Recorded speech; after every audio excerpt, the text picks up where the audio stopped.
13장 1절로 9절의 말씀을 교도하도록 하겠습니다. 아이 사무엘이 엘리 앞에서 여호와를 섬길 때에는 여호와의 말씀이 희귀하여 이상이 흔히 보이지 않았더라.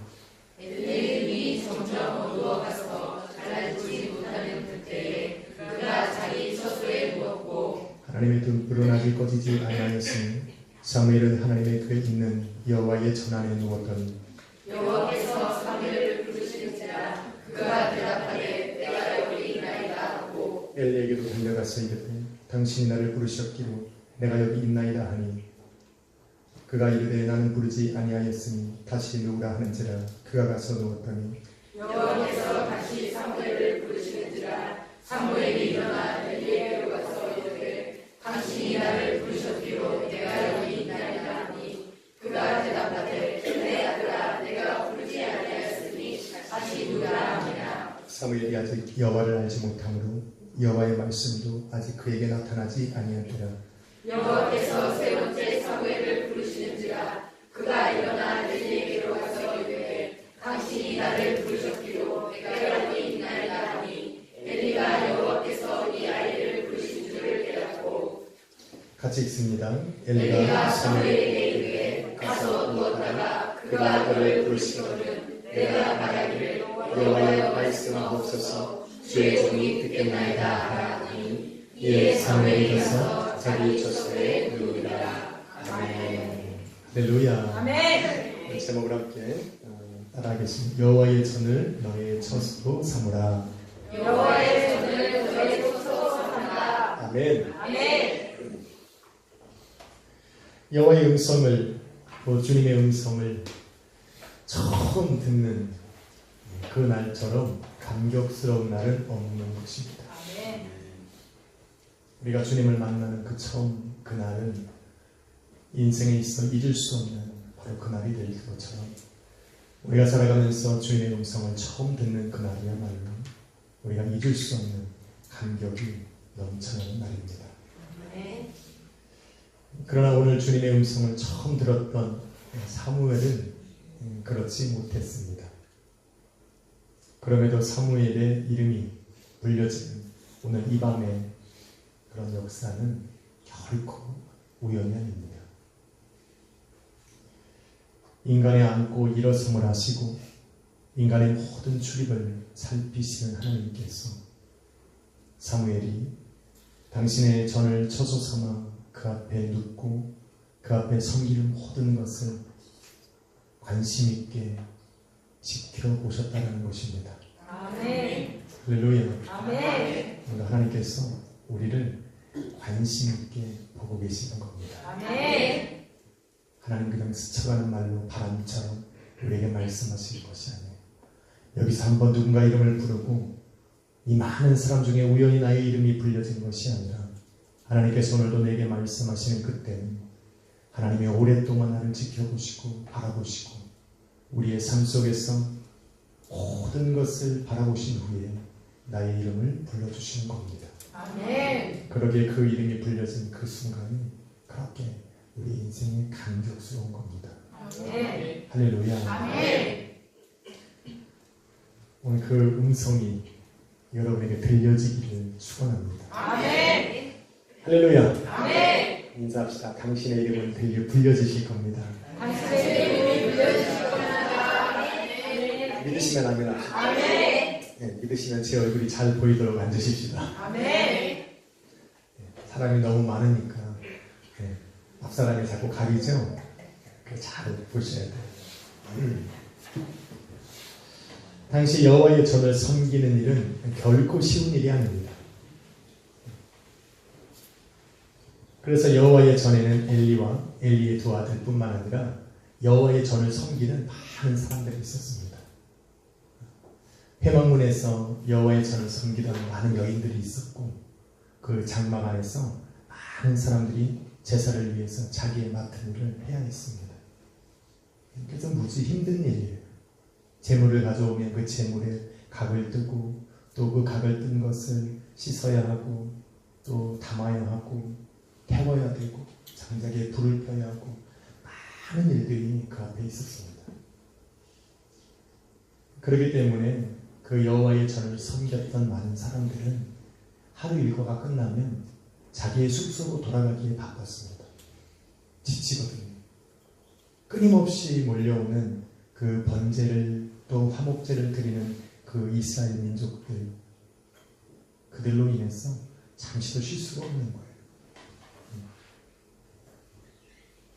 그리고 그들이 하루 일과가 끝나고 나면 자기의 처소로 돌아가고 나면 이제는 어린 사무엘이 너무 어리기 때문에 여호와 앞에 제사를 드리는 그 일에는 참여할 수 없고, 이제 그들이 다 돌아가고 나면 이제 여호와의 전을 마무리 짓는, 깨끗이 닦고 또 성막을 또 이렇게 깨끗하게 내일을 위해서 준비하는 그러한 일들을 사무엘이 감당을 했습니다. 그런데 오늘 본문을 보니까 사무엘이 여호와의 전 앞에 누웠더라라고 얘기하는 걸 보니까 그 마무리를 짓는 일조차도 어린 사무엘에게는 결코 쉬운 일이 아니었을 것이라는 겁니다.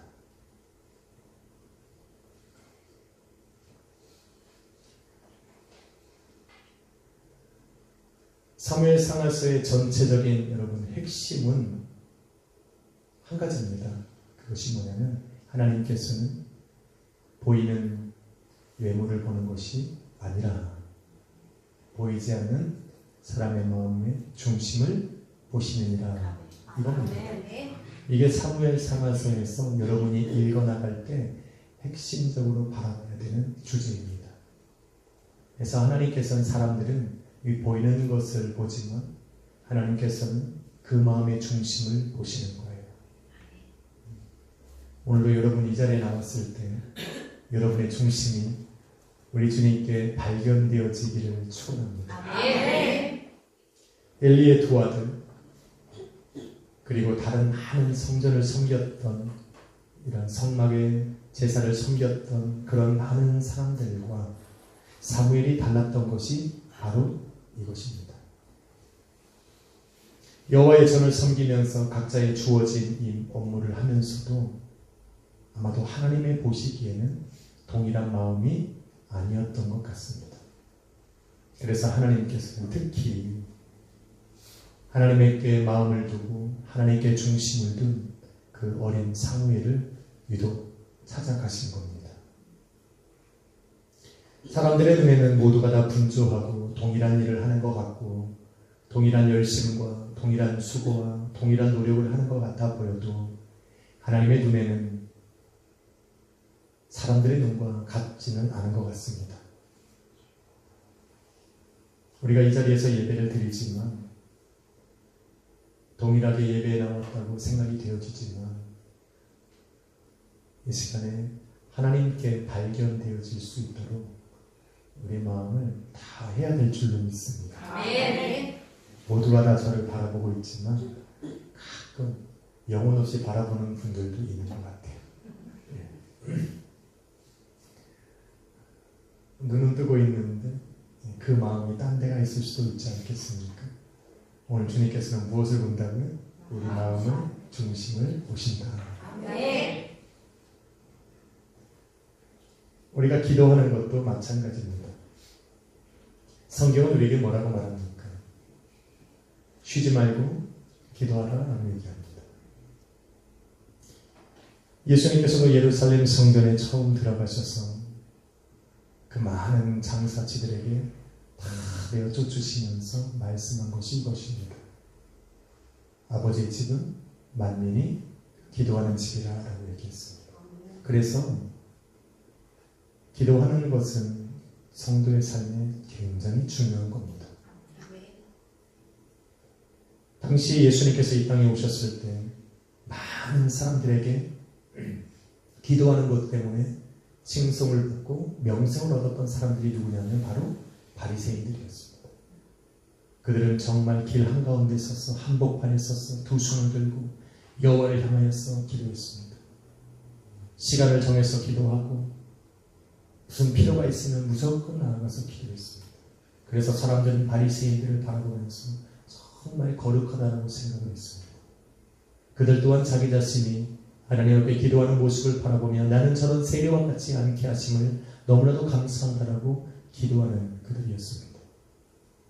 세상 사람들의 눈에는 그들이 기도하는 자로, 또 정말로 하나님을 만나는 자로, 하나님과 소통하는 자로, 하나님과 교통하면서 살아가는 자로 여겨졌을지는 몰라도 예수님께서 그들을 바라보면서 이렇게 말씀합니다.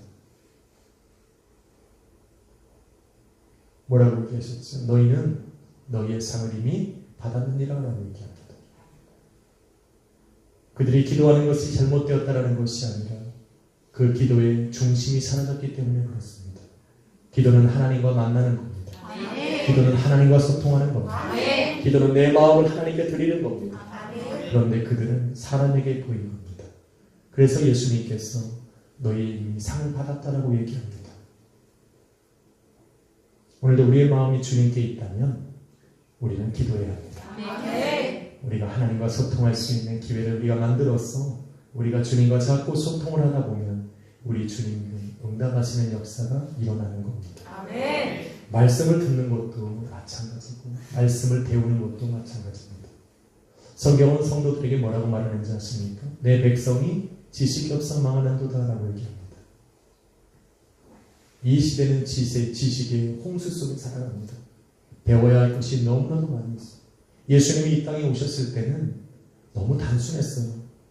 예수님이 이 땅에 오셨을 때는 이스라엘 민족의 정말 10%만이 글을 읽을 수 있는 사람이었어요. 그래서 그들은 듣고 구원을 받았어요. 아주 단순했다는 얘기입니다. 그냥 그들은 무엇으로 들었냐면 그냥 듣는 것으로 배웠어요. 왜? 글을 못 읽었어요. 당시에는 언어라는 것이 그렇게 교육문화가 발달하지 않았습니다. 그래서 성경도 말하잖아요. 믿음은 들음에서 나고 나는 거예요. 왜? 성경책이 없고 다 히브리어로 쓰였어요. 그런데 그 히브리어를 읽을 수 있는 사람들이 없었어요. 그래서 잘 들으는 거예요. 여러분도 잘 들으시길 축원합니다. 설교 시간을 잡고 보니까 말씀을 보면 안 돼요. 들으세요. 그냥. 할렐루야. 듣고 내 마음에 새기세요.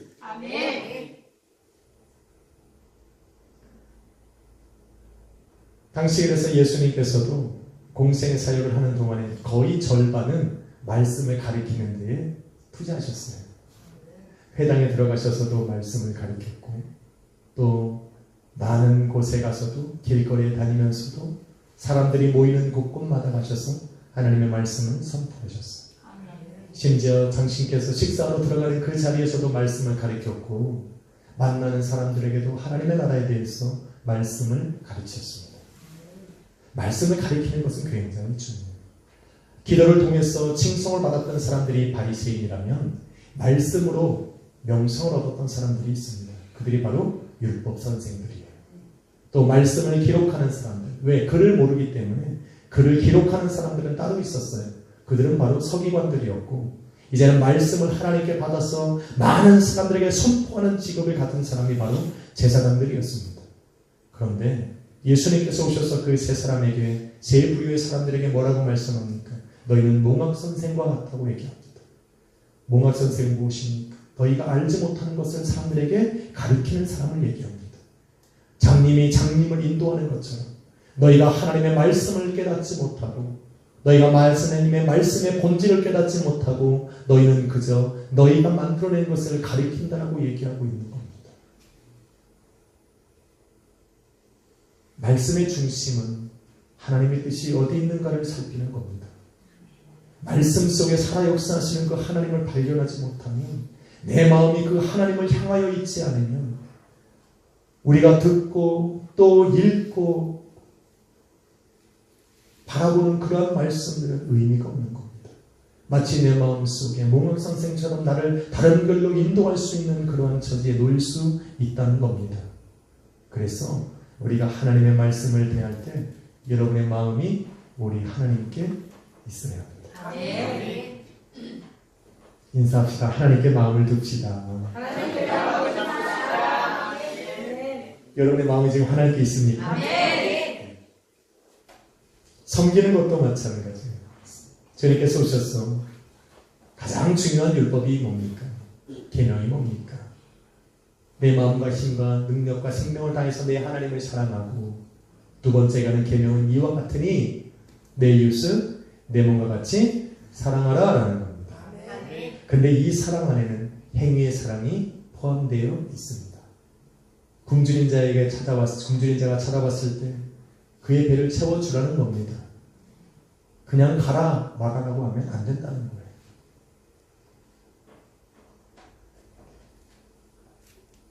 섬기는 것에도 사랑이 빠지면 아무 의미가 없다라고 얘기하는 겁니다. 그 사랑의 본질이 바로 하나님입니다.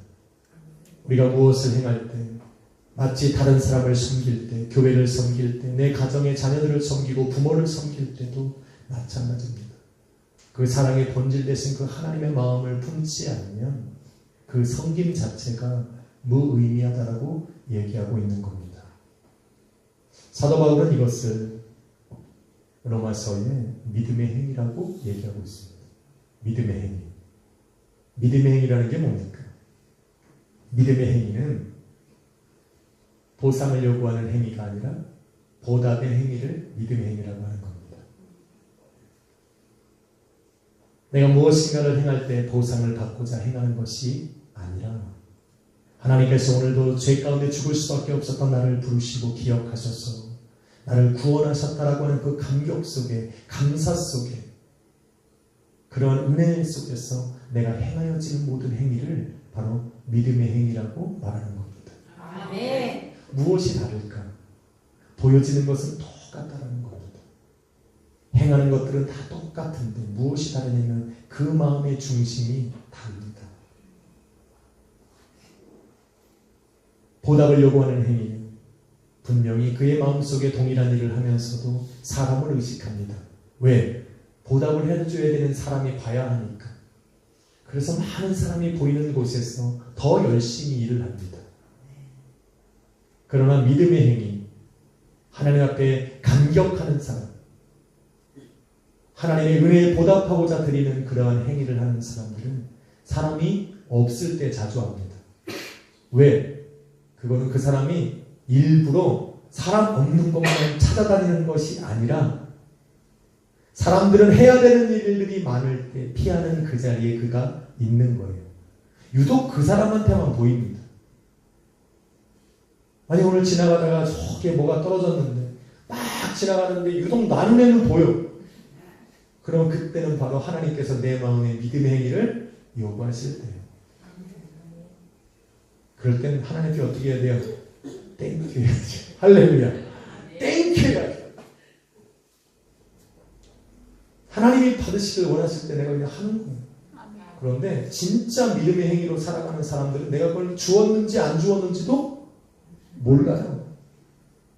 그게 선한 일인지 좋은 일인지 하나님을 기쁘시게 하는 일인지도 모르고 그냥 하는 거예요. 이게 믿음의 행위의 본질이에요. 예수님께서 오셔서 말씀하시는 거예요. 예수님께 나왔어요. 주여 내가 주님의 이름으로 귀신을 쫓아내요. 수많이 병든 자들을 내가 고쳐내요. 내가 주의 이름으로 사람들을 섬기고 교회를 섬기고 수많은 사람들을 섬기며 내가 살아왔습니다. 예수님이 뭐라고 말합니까? 불법을 행하는 자들 내게서 떠나가라고 얘기합니다. 그들은 자기가 무엇을 했는지를 너무 잘 기억해요. 나는 이때부터 이것도 하고 이것도 하고 이것도 하고 이것도 하고 이것도 하고 이것도 하고 나열하니까 한두 끝도 없습니다. 너무 자랑할 게 많으니까 예수 그리스도 앞에 당당히 서서 얘기하는 거예요. 내가 이런 일도 당신의 이름으로 했습니다. 내가 뭘 했는지를 기억하는 사람은 반대에 있는 사람들. 믿음의 행위를 진짜 한 사람을 예수님께서 비유로 말씀하시기를 예수님께서 오히려 찾아가셔서 말씀하시는 거예요. 너가 이것도 하고 이것도 하고 이것도 하고 나를 위해서 했다라고 얘기할 때 이 사람은 맞습니다 주님. 내가 정말 주님 앞에 감격스러워서 주님이 나를 구원하시네 감사해서 내가 이런 일도 하고 이런 일도 내가 주님 앞에 했군요 라고 얘기하는 것이 아니라 내가 언제 그 일을 했냐고 반문합니다. 그 사람에게는 믿음의 행위가 더 이상 행위가 아닙니다. 그냥 하는 거예요. 그것이 선하다 악하다 하나님 보시기에 좋다 안 좋다를 생각할 것이 아니라 그냥 내 마음이 기뻐하는 대로 내 안에서 성령이 요구하는 대로 그냥 행하여지는 사람. 할렐루야. 아멘. 이것이 바로 믿음의 행위입니다. 아멘.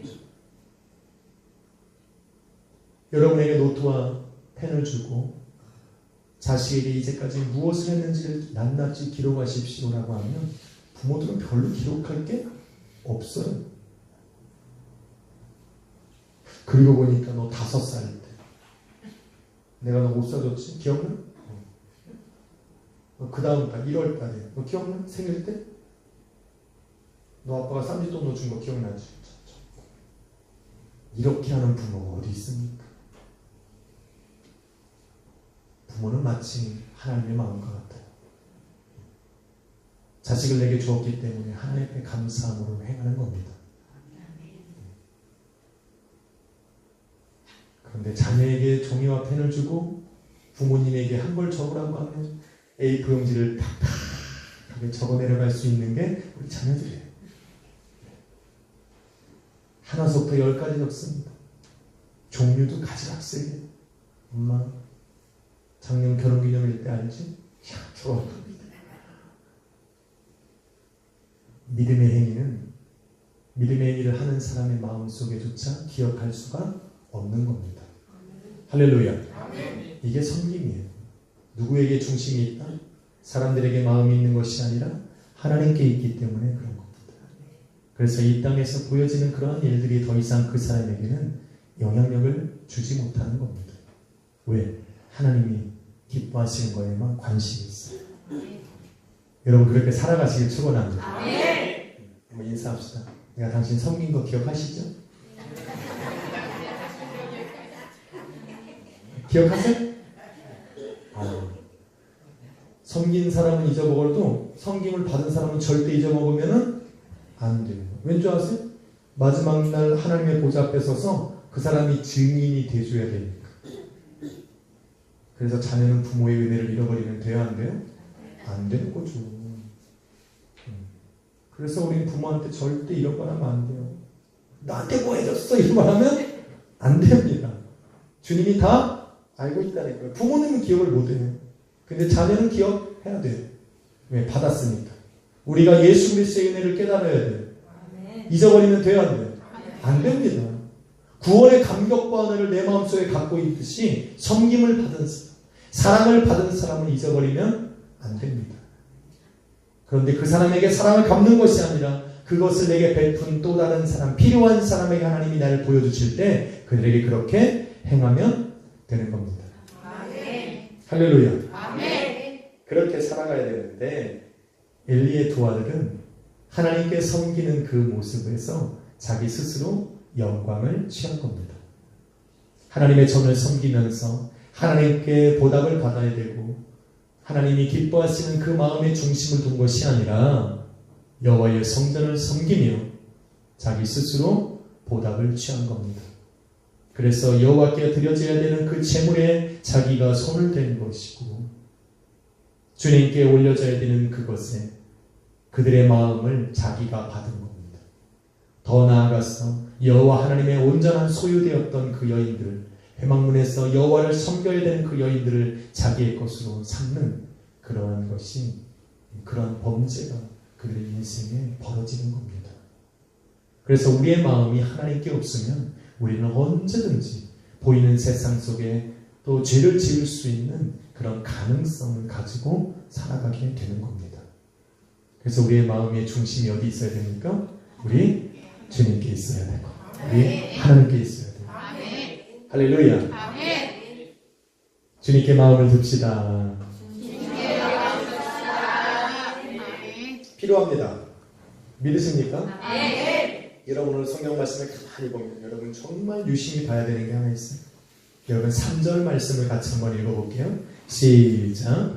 하나님의 등불은 아직 꺼지지 아니하였으며 사무엘은 영혼의 궤에 있는 여호와의 전 안에 누웠더니 이 3절 말씀은 굉장히 중요한 의미가 포함되어 있습니다. 여러분 잠언서 20장 27절을 우리가 쉬운 성경으로 풀어놓은 것을 보면 이렇게 기록하고 있어요. 잘 들어보세요. 여호와의 등불이 사람의 영을 비추니 그것이 사람의 마음속을 드러내느니라 라고 얘기합니다. 다시 한번 읽어드릴게요. 잘 들어보세요. 여호와의 등불이 의미하는 것이 무엇일까? 여호와의 등불이 사람의 영을 비추니 그것이 사람의 마음속을 드러내느니라 라고 얘기합니다. 그런데 오늘 3절 말씀해 보니까 여호와의 등불이 아직 꺼지지 아니하였을 때라고 얘기합니다. 이것이 무슨 의미가 있을까? 여호와의 등불이 아직 켜져 있을 때 사무엘이 그 앞에 나아갔다는 얘기죠. 여러분, 요즘처럼 십자가가 있다고 예수님께서 막 임재하시는 게 느껴지는 사람은 많이 없어요. 분명히 예배 가운데 여호와께서 우리 주님이 역사하시고 운행하시는 것을 아무리 선포해도 예배 가운데 들어오면서 그 여호와의 임재하신 자리에 나왔다고 내가 감격하면서 자리로 오는 사람은 드물다는 얘기입니다. 그런데 당신은 그렇지 않아요. 정말로 평범한 사람이 절대로 들어갈 수 없는 한 곳이 있었는데 그곳이 어딘지 아십니까? 그렇죠. 지성소예요. 지성소가 어디입니까? 여호와의 언약궤가 있는 그 자리가 바로 지성소예요. 그 휘장 안으로 들어갈 수는 없습니다. 이스라엘 역사를 가만히 돌아보면 죄 가운데 들어가는 사람들이 다 죽임을 당하는 곳이 바로 그 휘장 안의 지성소예요. 그래서 대제사장들도 그 앞에 나아갈 때는 자기의 죄를 먼저 씻기 위해서 번제를 드리고 그 안에 들어가야만 합니다. 그것도 하나님께서 부르실 때 들어갈 수 있어요. 자기 마음대로 들어가서 언약궤에 있는 여호와를 볼 수가 없는 겁니다. 여호와의 임재하심은 현실이었고 아주 분명한 사실이었어요. 뭐라고 말로 표현할 수 없어요. 여호와는 그곳에 계셨단 말이에요. 그래서 대제사장만이 그곳에 들어갈 수 있었는데 나중에는 이것을 어떻게 되느냐, 막 제사장들이 들어가자마자 죽어 떨어지니까 대제사장들이 못 들어가는 거예요. 머뭇머뭇거리는 거예요. 혹시 내가 잊어버린 죄 때문에 하나님이 나를 죽이진 않을까?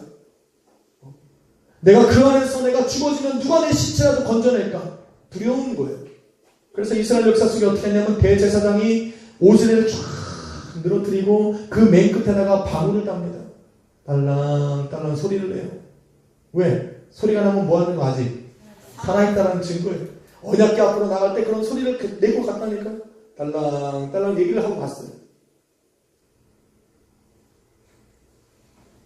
그리고 어떻게 해요? 자기 발목에다가 뭘 묶고 갔어요? 끈을 묶고 갔어요. 왜? 혹시 내가 잊어버린 죄를 하나님만 기억하실까봐. 그래서 내가 그 지성소 안에서 죽으면 어떻게 돼요? 최소한 나를 끄잡아내기라도 하게. 그래서 방울을 달고 끈을 달고 그리고는 여호와의 전 앞으로 나가는 그 자리가 바로 여호와의 언약궤가 있는 바로 그 자리입니다. 그런데 지금 사무엘이 어디에 누워있든 3절에 보니 하나님의 궤에 있는 여호와의 전 안에 누웠더라. 대제사장, 거룩한 자들, 정결한 자들이 들어갈 수밖에 없는 그 자리에 지금 사무엘이 들어가서 그 앞에 누워있는 거예요. 하나님이 바라보실 때 어떻게 했습니까? 할까 하다가 너무 애기가 이쁜 거예요. 사무엘이 잘생겼나 봐. 하나님 치지를 못하시네. 그것이 아니라 하나님의 등불이 사무엘의 영에 비출 때 하나님 보시기에 사무엘의 영이 거룩한 것이 보였더라는 겁니다. 하나님이 바라보실 때 사무엘의 영안을 이렇게 마음을 바라보니 사무엘의 마음의 중심이 누굴 향해 있다? 하나님을 향해 있더라는 겁니다. 설령 사무엘이 죄가 있었더라도 하나님이 그를 거룩하게 여겨 주셨기 때문에 할렐루야. 그 자리에 담대하게 나아가서 자기 처소처럼 누웠더라는 겁니다. 이게 은혜입니다. 아멘. 사무엘만 은혜입니까? 사무엘이 어려서 죄가 없습니까? 여러분, 우리는 너무 잘 알잖아요. 어디 저 아이들이? 설마 저 아이들이 여호와 하나님 보시기에 정말 지성소로 들어갈 만큼 거룩한 삶을 살아간다라고 얘기할 수 있는 사람이 정말 모든 사람은 얘기해도 자기네들 한 사람 한 사람은 다 알 거예요. 절대 들어가지 않으리라. 목사님이 등 떠밀어도 절대 들어가지 않으리라. 왜요? 내 마음의 등불이 내 영혼을 비추니 내 마음 것이 내게 드러나기 때문에 그래요. 굉장히 중요한 거예요. 여러분, 쉬운 성경이 아닌 다른 성경은 여호와의 등불이 곧 너희의 영혼이더라 얘기합니다. 여러분, 이 말이 얼마나 중요한 말인지 몰라요. 왜 그런지 아십니까? 성경에 보니 율법이 있는 자는 율법으로 망하고 율법이 없는 자는 그들의 양심이 곧 율법이 되어 그들의 양심으로 인해서 그들이 망하는 겁니다. 그런데 여러분, 이 안에도 은혜가 있어요. 무슨 은혜입니까? 마지막 모든 사람이 하나님의 심판대 앞에 서야 하는데 하나님의 심판의 기준이 율법이 아니고 우리의 양심이 아니고 뭡니까? 믿음이라는 거예요. 할렐루야. 예수 그리스도를 믿는 믿음. 예수 그리스도의 복음을 내가 들으면서 내 마음속에 믿어졌던 그 믿음을 통해서 하나님이 나를 심판하시는 기준으로 삼으셨다는 겁니다. 그래서 율법으로 내가 죄인으로 드러나고 내 양심이 나를 죄인으로 삼았을지라도 하나님의 보시기에 우리는 사무엘처럼 거룩한 자로, 할렐루야, 의로운 자로 하나님의 눈에 보여지기 시작하는 거예요. 하나님께서 이것을 이루시고자 예수 그리스도께서 십자가에 못 박혀 죽으신 그날 그 시에 정말로 하나님의 성전에 가로막고 있던 성소와 지성소를 가지고 있던 그 갈에 가로막고 있던 그 휘장이 저 위에서부터 저 아래까지 촥 갈라지는 역사가 그 순간 일어나는 겁니다. 그래서 이제는 모든 사람이 여호와의 전 앞에 담대하게 나아갈 수 있는 크신 은혜를 이 땅 가운데 베풀어 주신 겁니다. 그래서 우리는 저 문을 활짝 열고자, 할렐루야, 예배 가운데 언제든지 찾아올 수 있잖아요. 우리의 마음이 어디 있을 때? 주님께 있을 때 그 일이 가능하다는 거예요. 믿으십니까?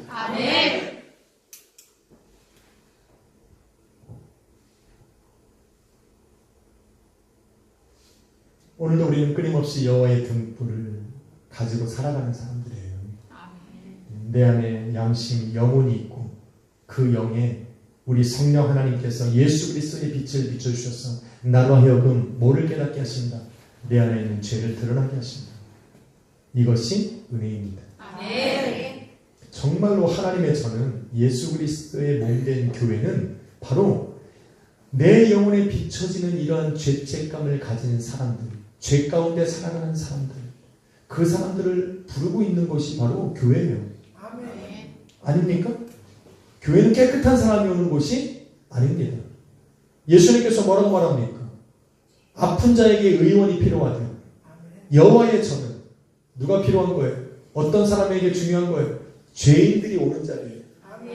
그러니까 우리는 하나님 앞에서 괜히 의로운 척할 필요가 없어요. 제가 만약에 의로운 척하면서 목소리를 같이 이렇게 하면 좋겠어요? 아니 뭐 이렇게 하면 거룩할 수도 있겠죠. 그런데 우리는 하나없이 다 죄인이에요. 그럼에도 불구하고 우리는 그러한 내 영혼이 속삭이고 내 영혼이 정지하고 내 말씀으로 율법을 통해서 끊임없이 내 스스로가 나를 죄인이라고 나를 정죄할지라도 우리는 그것을 뿌리치고 어디로 나오는 거예요? 여호와의 전으로. 할렐루야. 예수 그리스도의 몸된 교회로 나오는 겁니다. 이것이 은혜입니다. 이것이 바로 믿음의 행위입니다.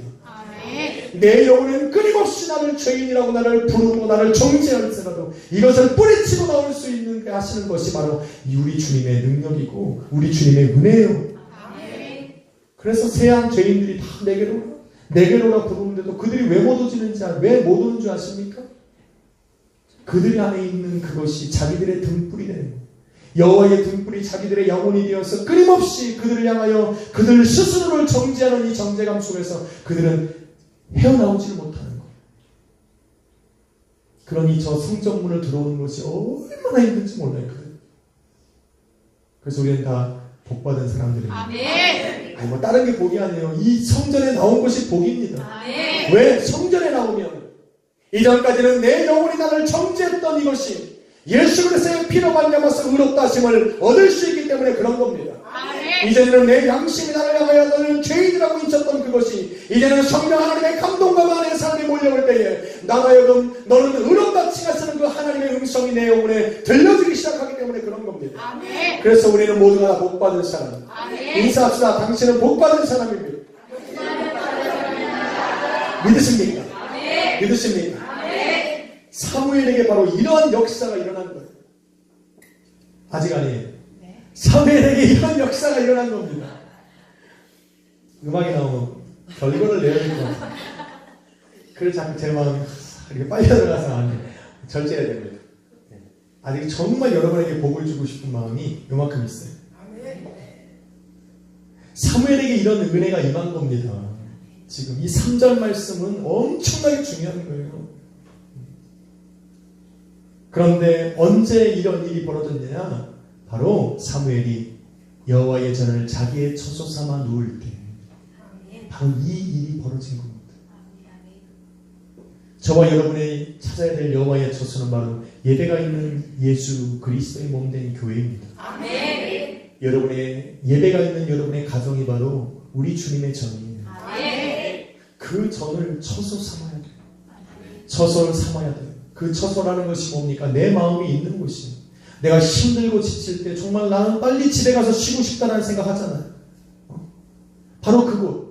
예수 그리스도의 그 몸된 교회가 내가 정말 인생에서 힘들고 어려울 때 생각나는 곳이어야 됩니다.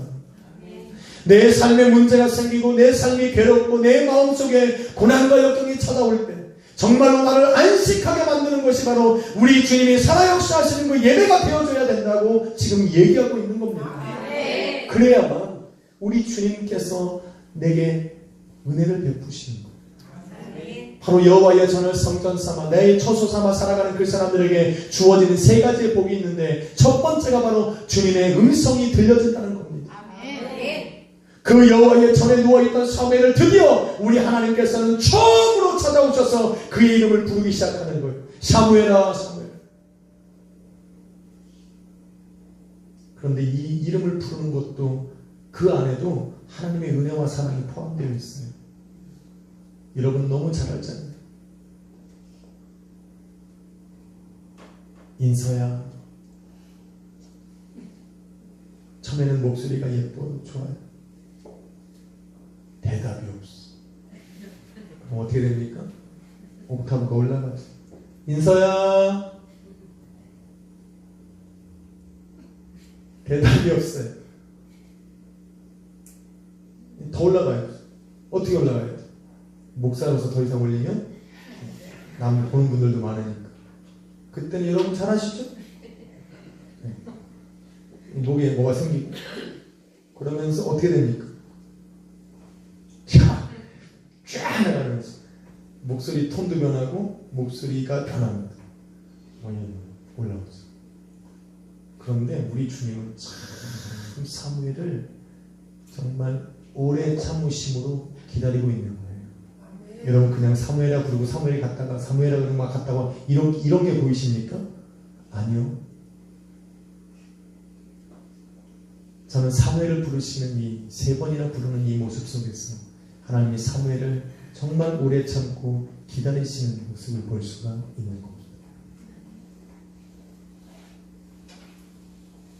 여러분 사무엘이 여호와의 음성을 듣고 그 자리에서 일어나서 누구에게로 갔어요? 엘리에게로 갔는데 엘리가 여호와의 전 옆방에 있습니까? 옆방에 있어요? 아니요. 여러분 그 전이 여호와의 성전이 이 성막이 얼마나 큰지 몰라요. 그런데 그 성막 그 한 중앙에서 여호와의 음성을 들었는데 못 알아들었는데 엘리가 자기를 부른 것 같아. 그래서 막 엘리의 집까지 천막까지 갔다라고 하는 그거. 그리고 그 늙어서 앞을 볼 수 없는 그 엘리한테 얘기하고 가서 누워라 이 얘기를 듣고 다시 올 때까지의 그 시간적인 거는 옆방에 문 열고 갔다 들어오는 게 절대로 아닙니다. 그럼에도 불구하고 하나님께서는 끝까지 사무엘을 부르시는 거예요. 사무엘아. 전능하신 하나님이 그 한 명을 부르기 위해서 기다리고 인내하시는 거예요. 오늘도 저와 여러분에게도 이런 은혜가 있는 거예요. 오늘도 끊임없이 우리 주님은 우리를 부르지 않습니까?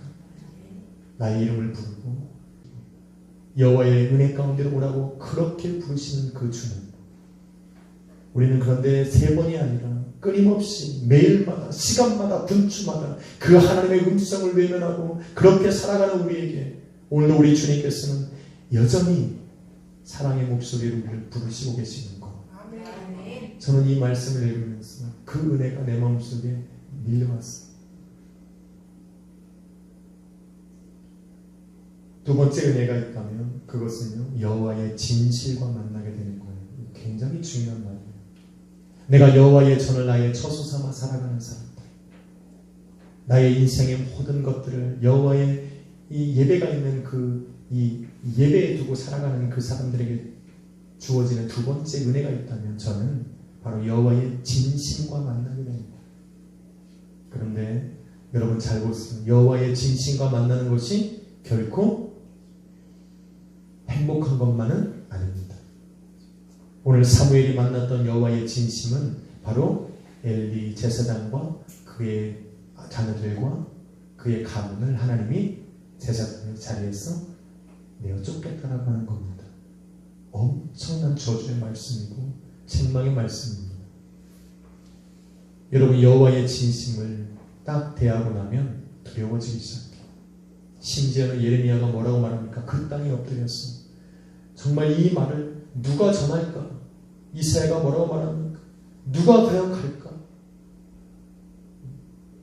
그 말씀이 얼마나 세상 가운데 들려지면 그 세상 사람들이 마음이 두려워할 건지 그 입에는 달되 그 배에 들어가면 정말 이 독초와 같이 쓴 것처럼 다가오는 것이 여호와의 진심입니다.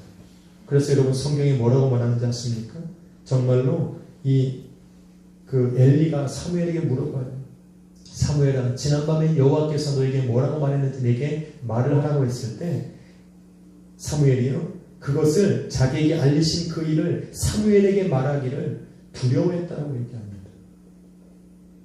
그런데 이게 무슨 은혜입니까? 이게 무슨 복입니까? 아니요.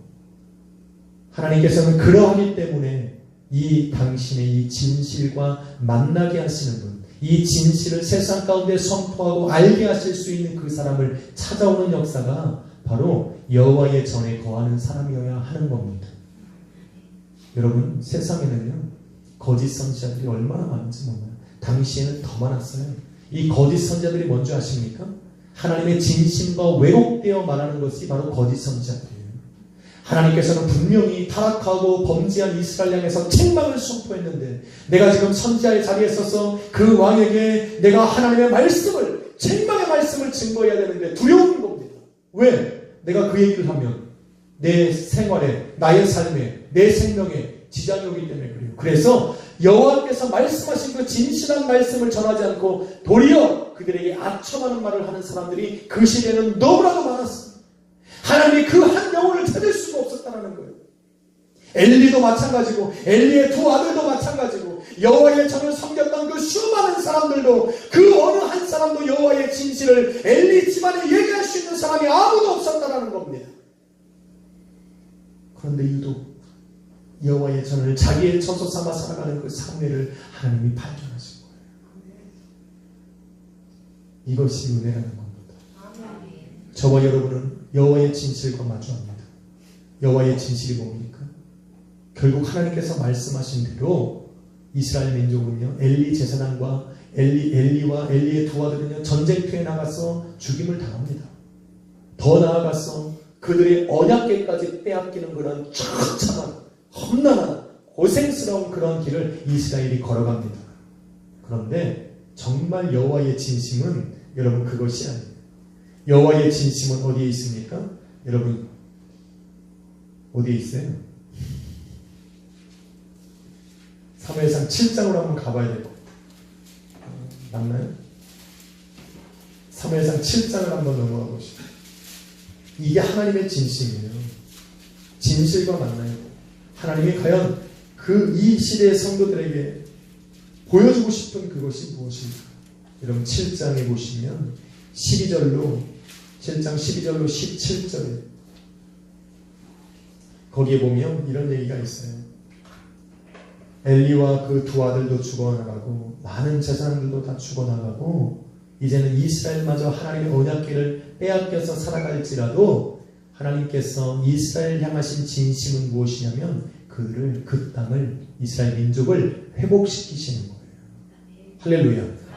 그 땅을 회복시킬 뿐만 아니라 그들에게 뭐랍니까? 그들에게 그 땅에 평화를 주는 것이고 14절 후반부에 나오죠. 그들에게 평화를 주는 것이고 더 나아가서 이스라엘로 하여금 여호와 하나님을 사모하는 마음을 갖게 하시는 것이 그래서 여호와만을 의지하며 살아가게 하시는 것이 여호와의 본심이고 진심이에요.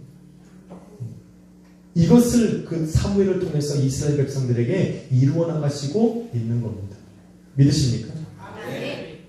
이러한 역사가 일어나야 돼요.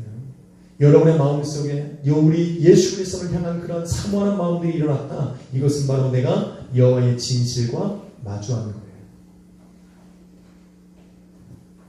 그런 마음이 있으리라 믿습니다. 그냥 끝까지 세 번째는 짧게 말할게요. 하나님께서는 드디어 여호와의 정을 자기의 처소 삼아 주님만을 의지하고 살아가는 그 사람들에게 그로 하여금 입술의 열매를 맺게 하신다. 입술의 열매를 맺는다는 것은 뭡니까? 열매가 나무에 주렁주렁 맺어 있는데 땅바닥에 떨어지면 그것은 상품 가치가 떨어지는 겁니다. 여호와의 입술의 열매를 맺는다는 것은 하나님께서 한번 선포하신 사무엘에게 주신 그 말씀을 사무엘이 선포했을 때 그 말씀을 온전히 이루어주시는 역사가 일어난다는 얘기입니다. 여러분 본문으로 딱 돌아가시면 그 말씀이 바로 19절 20절에 있는 거예요. 이 말씀 한번 읽고 저는 마무리를 지으려고 합니다. 하나님께서 입술의 열매를 어떻게 맺으시는가? 19절 20절 같이 한번 읽습니다. 시작. 사무엘이 자라매 여호와께서 그와 함께 계셔서 그의 말이 하나도 땅에 떨어지지 않게 하시니 단에서부터 브엘세바까지의 온 이스라엘이 사무엘은 여호와의 선지자로 세우심을 입은 줄을 알았더라 라고 말합니다. 할렐루야. 사무엘에게 하나님께서 말씀하여 주시고 사무엘이 그 말씀을 제대로 선포했을 때 그 말 하나도 그냥 허공을 치지 않고 땅에 떨어지지 않고 열매를 맺지 않는 것이 없게 하셨다라는 겁니다. 할렐루야. 이것이 얼마나 중요한지 몰라요. 여러분 기도는 뭐라고 말했습니까? 기도는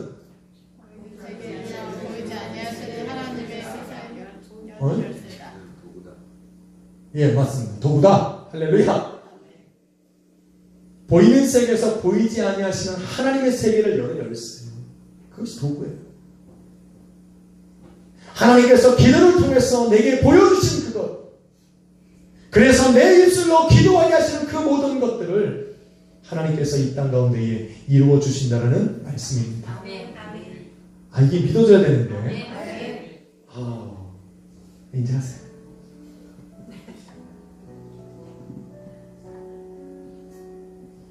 저는 이 말이 얼마나 감격스러운지 모릅니다. 여호와의 전을 나의 처소 삼아 살아가는 사람들. 내가 힘들고 어렵고 힘들 때마다 내가 세상에서 위로를 받는 것이 아니라 여호와의 전에 나와서 기도하고 그 주님 앞에 내 인생을 거는 사람들. 내 마음속에 다가오는 그런 환난과 고난과 역경이 찾아올 때에 내가 예수 그리스도 계신 예배 앞으로 나와서 기도할 수 있는 그 사람들은 하나님께서 기도하는 대로 하나님이 응답하신다는 얘기를 지금 하고 있는 겁니다.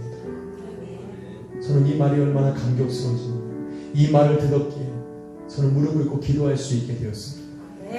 이 말씀 때문에 나는 다시 한번 하나님을 의지하면서 예수 그리스도 앞에서 다시 한번 나의 인생을 내놓고 기도할 수 있는 마음이 내 마음속에 들어왔다는 겁니다. 여러분 이것을 믿으십시오. 여러분이 드려지는 모든 입술의 고백들이 하나님께서 결코 땅에 떨어지는 것이 아니라 여러분의 인생에 열매가 나타날 줄로 믿습니다. 찬양도 마찬가지지. 찬양을 드리는 모든 입술의 이러한 찬양들이 여러분의 인생에 반드시 간증이 되어 돌아온다면 이 찬양이 그냥 헛되이 부르겠네라는 겁니다. 찬양한 대로 하나님의 내 삶 속에 역사해 주시리라 믿습니다. 한번 인사로 마칩시다. 여호와의 전을 너의 당신의 처소로 삼으십시오. 할렐루야. 이 의미가 뭔지 아셨어요? 보이는 세상에 다가오는 것들을 보이는 세상에서 분류하지 마시고 주님께서 임재하신 예배 가운데 그 안에서 여러분 문제의 해답을 찾으십시오. 바로 여러분의 가정에 이 예배가 있게 하십시오. 여러분의 인생 속에, 여러분의 심령 속에 예수 그리스도의 이름이 있게 하십시오. 그분이 바로 여호와의 전을 나의 처소로 삼고 살아가는 사람의 줄 믿습니다. 기도하겠습니다.